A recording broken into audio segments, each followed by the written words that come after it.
Welcome to my YouTube channel.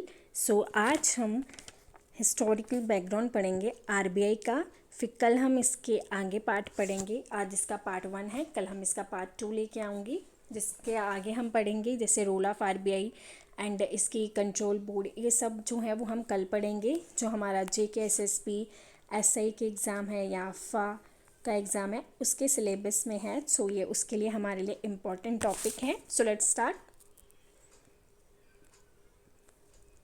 Reserve bank of India जो है वो किस कमेटी के बेसिस पे आई थी, किस कमेटी की रिकमेंडेशन पे आई थी, तो वो मोस्ट इम्पॉर्टेंट जानना है आपके लिए। वो है हिल्टन यांग कमेटी। और कौन से एक्ट की वजह से आई थी? 1934 act, reserve bank of India act of 1934।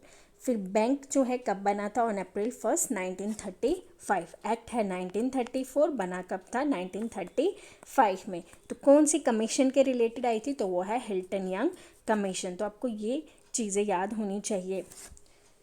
अब इसमें एक और इम्पॉर्टेंट क्वेश्चन आ जाता है कि फर्स्ट गवर्नर कौन था आरबीआई का? तो वो थे सर ऑस्बॉर्न स्मिथ। तो आपको ऐसे भी क्वेश्चन आ सकता है कि फर्स्ट गवर्नर कौन है आरबीआई का, या फिर फर्स्ट इंडियन गवर्नर कौन है आरबीआई का। तो इसमें कंफ्यूज नहीं होना। फर्स्ट गवर्नर आएंगे sir Osborne Smith and first Indian governor है सीडी देशमुख। एक और इम्पॉर्टेंट चीज़, लॉन्गेस्ट टेन्योर गवर्नर कौन है? सर बेंगाली रामा राव, जो 1 जुलाई 1949 से 14 जनवरी 1957 तक गवर्नर रहे थे आरबीआई के। तो फर्स्ट स्लाइड में तो आपको इतने सारे क्वेश्चंस मैंने आपको बता दिए कि कैसे कैसे क्वेश्चंस आ सकते हैं। रिकमेंडेशन कमेटी कौन सी थी, एक्ट कौन सा था, कब आई थी, and then first governor RBI के कौन है, first British governor, and then first Indian governor RBI के कौन है, लॉन्गेस्ट टेन्योर गवर्नर कौन है आरबीआई के, कहाँ से कहाँ तक, and shortest tenure governor RBI के कौन है? वो है अमिताभ घोष। तो ये भी इम्पॉर्टेंट है आपके लिए कि शॉर्टेस्ट टेन्योर जो गवर्नर है वो आरबीआई के कौन थे। इसके बाद आरबीआई जो है वो नेशनलाइज कब हुआ था? 1949 में फुली नेशनलाइज हुआ था and it was owned by government of India. So important cheese, nationalise कब हुआ था? 1949 में। Let's revise the first slide. RBI कौन सी कमीशन की रिकमेंडेशन पे आया था? Hilton young commission. एक्ट कौन सा था? 1934। कमेंस कब आया था? 1935 में। फर्स्ट गवर्नर आरबीआई का sir Osborne Smith. First Indian governor RBI के C D Deshmukh. Longest tenure governor RBI के sir Benegal Rama Rau. And shortest tenure governor कौन थे आरबीआई के? अमिताभ घोष। उसके बाद नेशनलाइज्ड 1949 में। सेंट्रल बैंक ऑफिस आरबीआई का जो था पहले, वो कहाँ पे था? कोलकाता में था, बट उसको परमानेंटली मूव किया गया 1937 में। कहाँ पे? मुंबई। पहले कहाँ पे था? कोलकाता में था, then move to Mumbai in 1937। ये मोस्ट इम्पॉर्टेंट चीज़ है, आपको पता होना चाहिए। पहले कहाँ था? कोलकाता में, then move to Mumbai in 1937। Central office क्या होता है? जहाँ पे गवर्नर बैठता है वहाँ पे पॉलिसीज़ बनती है, फिर उसको फॉर्मुलेट करता है। प्रेजेंट आरबीआई गवर्नर कौन है? शक्तिकांतन Das ji. And 25th governor है ये आरबीआई के। तो आपको ये भी पता होना चाहिए कि वो कौन से नंबर के गवर्नर हैं। वो 25th नंबर के गवर्नर हैं आरबीआई के।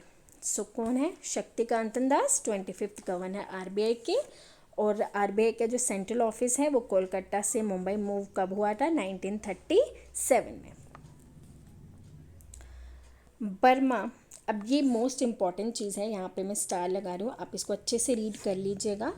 बर्मा जैसे ही इंडिपेंडेंट होती है 1937 में, बट रिजर्व बैंक जो है वो उसका सेंट्रल बैंक कंटिन्यू करता है जब तक नहीं जब बर्मा में अपना बैंक आ जाता है। अप टू 1947 तक जो रिजर्व बैंक ऑफ इंडिया है वो बर्मा का सेंट्रल बैंक बन के रहता है। तो आपको ये पता होना चाहिए 1947 तक आरबीआई जो है वो बर्मा का सेंट्रल बैंक बन के रहता है। एंड देन दूसरी कंट्री भी है पाकिस्तान। पार्टीशन के बाद रिजर्व बैंक ऑफ इंडिया जो है सेंट्रल बैंक बन के रहता है अप टू 1948 तक, जब तक नहीं पाकिस्तान का अपना स्टेट बैंक आ जाता है। तो आपको 2 कंट्रीज़ के नाम याद रखने हैं। फर्स्ट है बर्मा, जिसका आरबीआई सेंट्रल बैंक रहा टिल 1947 तक। देन पाकिस्तान, आरबीआई उसका भी सेंट्रल बैंक रहा टिल 1948 तक, जब तक नहीं इन कंट्रीज़ के अपने बैंक जो है वो अच्छे से ऑपरेशन में आए। उसके बाद जो हमारा बैंक है आरबीआई, इट वाज नेशनलाइज इन 1949। तो ये इम्पॉर्टेंट है, ये पढ़ लीजिएगा अच्छे से। अब हम पढ़ते हैं कुछ इंपॉर्टेंट फंक्शंस जो आरबीआई प्ले करता है। आरबीआई इशू करता है नोट्स को, banker as a banker, agent, adviser government और इंडिया का या फिर स्टेट का। मनी लेंड करता है to all commercial bank of the country, perform function of the state and the central government and lenders useful advice to the government on the basis of economic. यानी कि economic matters में RBI जो है वो government को क्या करता है, एडवाइस देता है, या फिर सेंट्रल लेवल पे या फिर स्टेट लेवल पे जो आरबीआई है वो एडवाइस देता है in terms of economics and monetary policy. So ये कुछ इंपॉर्टेंट फंक्शंस थे जो मैंने आपको बता दिए हैं। तो ये सब इम्पॉर्टेंट है, ये मैंने सब मेन चीज़ें यहाँ पे लिखी हैं। सो आप इसको अच्छे से पढ़िएगा। अगर आपको मेरा लेक्चर पसंद आए तो इसे लाइक करें, शेयर करें एंड कमेंट करके मुझे बताएं। एंड देन आपको इसका अगर पीडीएफ चाहिए तो आप मेरे डिस्क्रिप्शन में मैंने लिंक दिया, आप मेरे टेलीग्राम चैनल पे ज्वाइन कर लीजिए। वहाँ से आपको इसके सारे जो जितना भी मैंने लेक्चर्स लिए हैं उसके पीडीएफ आपको मिल जाएंगे। सो अगर आप पहली बार मेरा वीडियो देख रहे हैं तो इसे सब्सक्राइब करें मेरे चैनल को। थैंक यू, आज के लिए इतना ही। एंड मिलते हैं कल पार्ट 2 में, जिसमें मैं आपको आरबीआई के बारे में रूल बताऊंगी उसका। एंड उसके बाद हम उसके सेंट्रल बोर्ड कमिटीज़ पढ़ेंगे, जिसमें उसमें हम official directors, non official directors, structure पढ़ेंगे आरबीआई का। सो आज के लिए इतना ही, कल मिलते हैं, बाय बाय।